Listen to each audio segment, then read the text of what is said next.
Here I've got Xiaomi Redmi 7 and let me show you how to change wallpaper on the following device. So at first let's open the settings, then find and select wallpaper, it's under personal, and now it's time to select the source that you would like to pick your wallpaper from.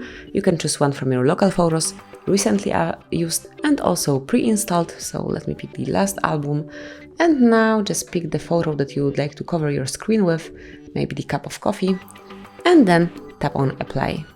Finally decide if you want this picture to cover just your lock screen, your home screen, or both of them, and I will pick set both. So as you can see from now on, this cup of coffee covers your home screen and also lock screen.